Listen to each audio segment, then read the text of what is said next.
नमस्कार दोस्तों, एक बार फिर हमारे YouTube चैनल पर आपका बहुत बहुत स्वागत है। बहुत दिनों बाद आज हम फिर आपके लिए MCQs लेकर के आए हैं। तो MCQs आज के भी बहुत इंपॉर्टेंट MCQs हैं जो कि आपके एग्ज़ाम के बेस पर होंगे। तो आप लोगों को आंसर करते जाना है, ठीक है।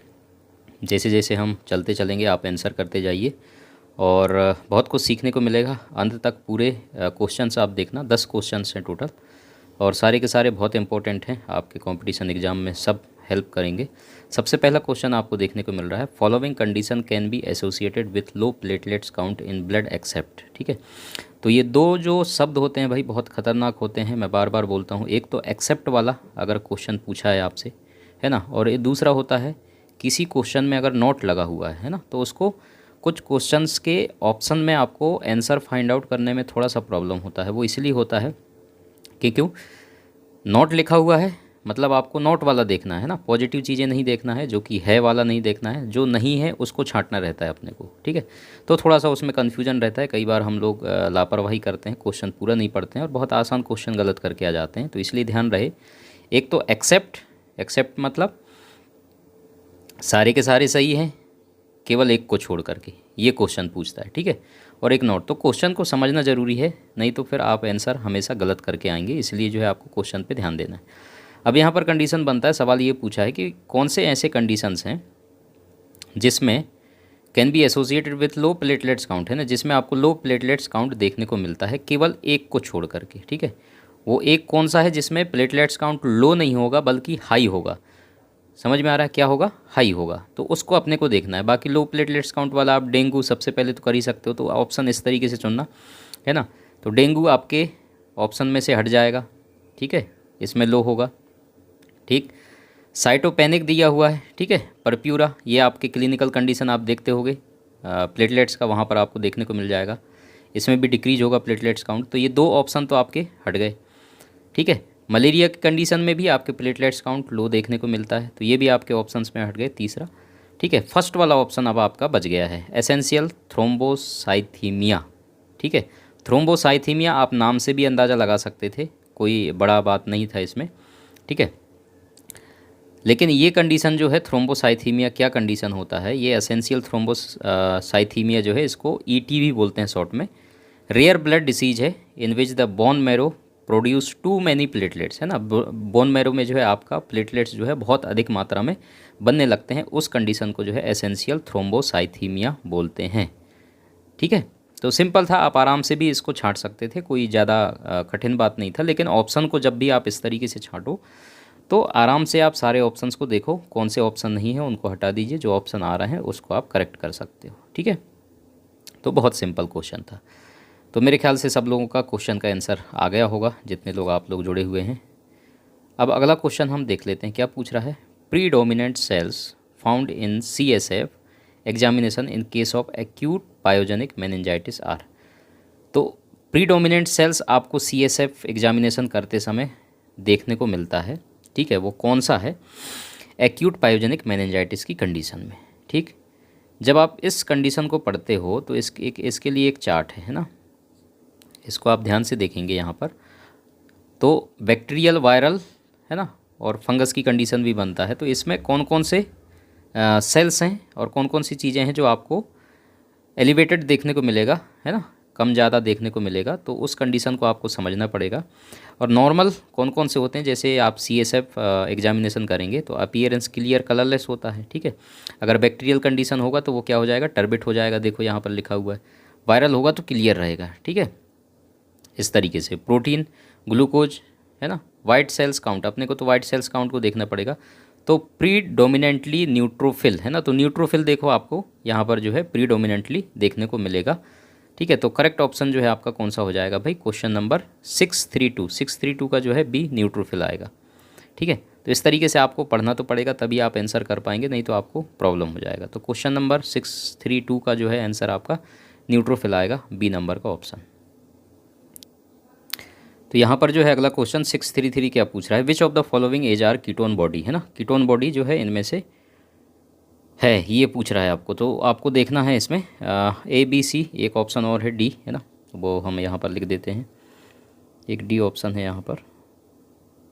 तो D वाला ऑप्शन जो है आपका आएगा यहाँ पर क्या है, ऑल थ्री मेंशन हियर है। उसके बाद बीटा हाइड्रोक्सी ब्यूटेरिक एसिड और एसीटोन है ना। उसके बाद जो है एक है aceto acetic acid, aceto acetic acid, ठीक है। तो ये ऑप्शन है, ये एक ऑप्शन आप मेंशन कर लेना इसमें, एसीटो एसिटिक एसिड। तो 4 ऑप्शन हैं आपके पास, ठीक है। तो ये चारों के चारों ऑप्शन बिल्कुल सही हैं, ठीक है, जितने लोगों ने आंसर किया होगा मेरे ख्याल से। तो बीटा हाइड्रोक्सी ब्यूटेरिक एसिड जब आप साइकिल देखेंगे इसका, ठीक है, तो सारे के सारे ऑप्शन आपके आते हैं, और एसीटोन, ठीक। तो कीटोन बॉडी में जो है आपके simply ketones are substance produce by the liver during gluconeogenesis. जब ग्लूकोनियोजेनेसिस की साइकिल आप देखते हो तो उसमें जो है process that creates glucose at a time fasting and starvation, there are 3 ketones body produced by the liver, they are acetoacetate, beta hydroxy butyric acid and acetone, ठीक है। तो तीनों के तीनों ऑप्शन जो है बिल्कुल करेक्ट होना था आपका। तो इस तरीके से ये साइकिल है, आप इसमें देख सकते हैं, ठीक है, एसीटोएसिटेट, बीटा हाइड्रोक्सी और एसीटोन। तो ये सारे के सारे ऑप्शन जो हैं बिल्कुल करेक्ट होंगे आपके इसमें। अगला question, the major serum immunoglobin. इस तरीके से सवाल तो बहुत बार पूछे गए हैं, है ना, मेजर सीरम हीमोग्लोबिन। इसके अलावा सबसे ज़्यादा कौन सा इम्यूनोग्लोबिन आपके प्रेजेंट होते हैं, परसेंटेज, है ना, बड़ा हीमोग्लोबिन कौन सा है। इस तरीके से जो है अलग अलग तरीके से क्वेश्चन बनते हैं। तो इम्यूनोग्लोबिन तो आपको अच्छे से पढ़ने की ज़रूरत है, क्योंकि इसमें से सवाल बनते ही हैं। उनके मोलिकुलर वेट, ये सारी चीज़ें आपको याद होना चाहिए। तो यहाँ पर जब आप देखोगे, है ना, मोलिकुलर वेट भी आपको पता होना चाहिए कौन ज़्यादा होता है, ठीक है। तो इस तरीके से आप इनको याद कर सकते हैं। क्वेश्चन नंबर 634, ठीक है। तो मेजर सीरम हीमोग्लोबिन आपसे पूछा है, सबसे ज़्यादा पाए जाने वाले सीरम हीमोग्लोबिन कौन सा होता है 634 का। तो IgM, IgE, IgA और IgG, है ना। तो IgG का परसेंटेज आप देखोगे तो टोटल परसेंटेज जो है सीरम में सबसे ज़्यादा होता है 70 से 85%, ठीक है। दूसरे नंबर पे आपका IgE देखने को मिल रहा है 10 से 20%। तो इस तरीके से इसमें से क्वेश्चन बनते हैं बहुत सारे, तो इसलिए आप इनको याद रखना। मोलिकुलर वेट भी आप लोगों को याद रखना है, कौन सा इसमें जो है प्लेसेंटा को क्रॉस करता है। इस तरीके से बहुत सारे सवाल आपके बनते हैं, ठीक, कई बार बने भी हैं, हमने सॉल्व भी कराया है। तो इसको इम्यूनोग्लोबिन को आपको अच्छे से पढ़ने की ज़रूरत है, ठीक है। अगला क्वेश्चन क्या पूछ रहा है, RH blood group incompatibility of mother and fetus can be checked by. हाँ, मदर का ब्लड ग्रुप है ना, तो इस कंडीशन में जो है आप कौन सा टेस्ट लगाते हैं, ICT, है ना, शॉर्ट में इसको ICT बोलते हैं, इनडायरेक्ट कूम टेस्ट, ठीक है। तो जैसे मदर का ब्लड ग्रुप जो है नेगेटिव है ना, बच्चे का पॉजिटिव है, इस कंडीशन में जो है इनको इंजेक्शन लगता है ताकि बच्चे को बचाया जा सके, क्योंकि इम्यूनोग्लोबिन उसमें जो है एंटीबॉडीज़ जो है डेवलप होते हैं, ठीक है। तो इसलिए जो है इस कंडीशन में हम टेस्ट एक लगाते हैं, ठीक है, इनडायरेक्ट कूम टेस्ट। तो इसमें तो पूरा नहीं दिया है, केवल कूम टेस्ट दिया है। तो मेरे ख्याल से अब आपको आंसर पता चल गया होगा। बाकी Widal test, cold agglutination test, skin test, ये सारे के सारे अलग हैं, ठीक है। इससे कोई लेना देना नहीं है, इसका सबको पता है भाई, इनको डिटेल में बताने की ज़रूरत नहीं है, ठीक है। तो करेक्ट आंसर जो है आपका कूम टेस्ट इसमें से होने वाला था। तो बहुत आसान क्वेश्चन था, ये भी ज़्यादा कठिन नहीं था। केवल क्वेश्चन से आप देखते चलो, ये चार्ट दिया हुआ है, इसको आप एक बार पढ़ लेना। इनडायरेक्ट कूम टेस्ट और डायरेक्ट कूम टेस्ट क्या होता है, कूम टेस्ट के बारे में पहले भी ऑलरेडी हम यूट्यूब में वीडियो बना चुके हैं। अगला क्वेश्चन क्या है, which of the following is considered the normal albumin globulin ratio in serum of healthy human, है ना। सीरम जो हेल्दी ह्यूमन है उसमें आपका एल्बुमिन और ग्लोबुमिन का रेशो कितना होना चाहिए। तो आप टेस्ट भी लगाते होगे, है ना, उसमें भी आपको पता चलता है कि एल्बुमिन और ग्लोबुमिन का रेशो कितना होता है, 6:36। तो हमेशा एल्बुमिन का ज़्यादा होता है, एल्बुमिन की प्रेजेंस जो है ज़्यादा होती है, ग्लोबुमिन की कम होती है। तो आप सब लोगों का आंसर मेरे ख्याल से पता होगा आपको, A नंबर का ऑप्शन आएगा, है ना, 2:1। तो 2:1 में रहता है ये। और नॉर्मल रेंज कितना है, अभी हम आपको एक क्वेश्चन और आएगा उसमें हम एक्सप्लेन कर देंगे। तो नॉर्मल रेंज भी आपको पता होना चाहिए, है ना। ये सब जो है आपके लिवर फंक्शन टेस्ट के अंतर्गत आते हैं। तो लिवर फंक्शन टेस्ट भी आपको अच्छे से पता होना चाहिए, कौन कौन से टेस्ट उसमें किए जाते हैं और क्या क्या उनकी नॉर्मल रेंज होती है, वो भी आपको पता होना बहुत ज़रूरी है, ठीक है। ऑप्शन नंबर A इसका करेक्ट आंसर है, ये भी ज़्यादा मुश्किल नहीं था। ये है लिवर फंक्शन टेस्ट, इसमें आपके बिलिरुबिन्स आते हैं, ठीक है, डायरेक्ट, इनडायरेक्ट, टोटल बिलिरुबिन, इनकी नॉर्मल रेंज आपको पता होना चाहिए, पूछा जाता है। OTPT बहुत इंपॉर्टेंट है, AST ALT, है ना, एंजाइमेटिक टेस्ट है ये।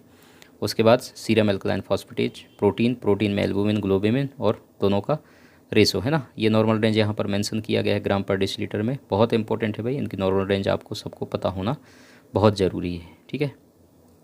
ये तो आपको सबको पता ही होगा। अब अगला question 637, viral hepatitis is associated with increase level of. Hepatitis किससे संबंधित है? लिवर से। तो लिवर के टेस्ट्स में ही आपको इंक्रीज देखने को मिलेगा। सिंपल है, इस तरीके से आपको कॉमन सेंस लगाना है, ठीक है। तो 637 क्वेश्चन नंबर 637 नंबर का क्या है यहाँ पर आप देखने को मिलेगा 637, है ना। 637 जो है वायरल हेपेटाइटिस एसोसिएटेड होगा, इंक्रीज होगा कौन सी कंडीशन में? तो यहाँ पर जो है आपका 637, जल्दी आप लोग भी आंसर बता दो, उसके बाद मैं आपको बताऊँगा, है ना। आपको केवल देखना है यहाँ पर कि क्या बोलते हैं, लिवर फंक्शन टेस्ट, है ना। क्या देखना है? एल एफ टी आपको देखना है कि लिवर फंक्शन टेस्ट इनमें से कौन सा है। टोटल कोलेस्ट्रॉल इन ब्लड नहीं होगा, ठीक है। यूरिन एल्बुमिन ये भी नहीं होगा। सीरम एसजीपीटी अभी बात किए थे, ओटीपीटी हम लिवर फंक्शन टेस्ट के अंतर्गत लगाते हैं। प्लेटलेट्स काउंट ये भी नहीं होगा। तो करेक्ट आंसर जो है आपका 637 का सी आएगा, एसजीपीटी, ठीक है। तो एसजीपीटी जो है आपको इंक्रीज देखने को मिलेगा हेपेटाइटिस की कंडीशन में, ठीक है भाई। बहुत आसान था ये क्वेश्चन भी। अगला क्वेश्चन देखो, which of the following is a part of liver function test. ये भी बहुत सारा सवाल है, आसान सवाल है ना। लिवर फंक्शन टेस्ट से रिलेटेड सवाल पूछा है। तो देखो क्वेश्चन कैसे कैसे पूछे जा सकते हैं वो आप थोड़ा सा गौर करेंगे, है ना, तो ज़्यादा बेहतर होगा, समझ में भी आपको आएगा। तो लिवर फंक्शन टेस्ट का कौन सा पार्ट नहीं, देखो यहीं पर नोट लगा देता, बाकी ऑप्शन दे देता। तो इस तरीके से क्वेश्चन आपको थोड़ा कभी कभी घुमा के पूछता है, नोट लगा के भी, तो उसको भी आपको ध्यान देना पड़ेगा, नहीं तो आप क्वेश्चन गलत कर देंगे, है ना। सीरम क्रिएटिनिन आपके किसका है, और यूरिया, ये दोनों के दोनों आपके हट जाएंगे, है ना। टीएसएच थायराइड फंक्शन टेस्ट का है। तो ये 3 ऑप्शन जो ऊपर के दिए हैं, ये तीनों के तीनों ऑप्शन आपके नहीं हैं, मतलब सीरम बिलिरुबिन, अब भी हमने ऊपर चार्ट में देखा था, सीरम बिलिरुबिन आपके लिवर फंक्शन टेस्ट के अंतर्गत आता है। ऑप्शन नंबर डी करेक्ट हो जाएगा। अगला क्वेश्चन देखो, ये बहुत मज़ेदार क्वेश्चन है। कौन सा क्वेश्चन है? MDR tuberculosis is considered when the tuberculosis bacteria are resistant. देखो एक आप टेस्ट लगाते हैं एमटीबी, माइक्रोबैक्टीरियम ट्यूबरकुलोसिस के लिए, है ना। चाहे आप ट्रू नेट से लगाते हैं, है ना, हम लोग ट्रू नेट से लगाते हैं, चाहे आप सी बी नेट से लगाते हैं, ठीक है। तो 2 तरीके से लेबोरेटरीज में टेस्ट जो है कॉमनली लगते हैं, बेसिक टेस्ट हैं ये, ठीक है। तो इससे आपको क्या पता चलता है? एक तो अगर एमटीबी किसी का डिटेक्ट हो गया है ना, रिपोर्ट में दिखाता है कि एमटीबी डिटेक्टेड, तब हम उसका देन फर्दर टेस्ट लगाते हैं, कौन सा?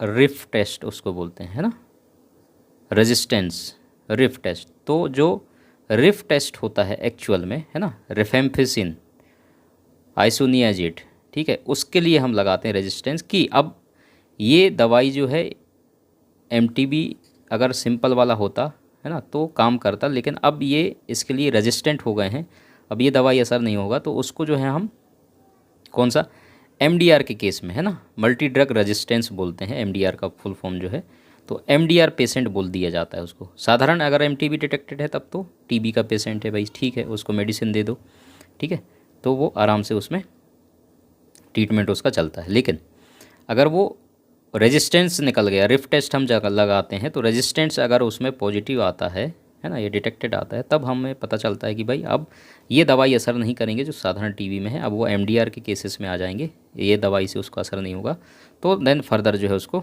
एमडीआर का पेशेंट के तौर पे माना जाता है और उसको अलग से दवाई दिया जाता है ना। तो ये सिंपल है, तो इसका ऑप्शन नंबर डी आपका आ जाएगा।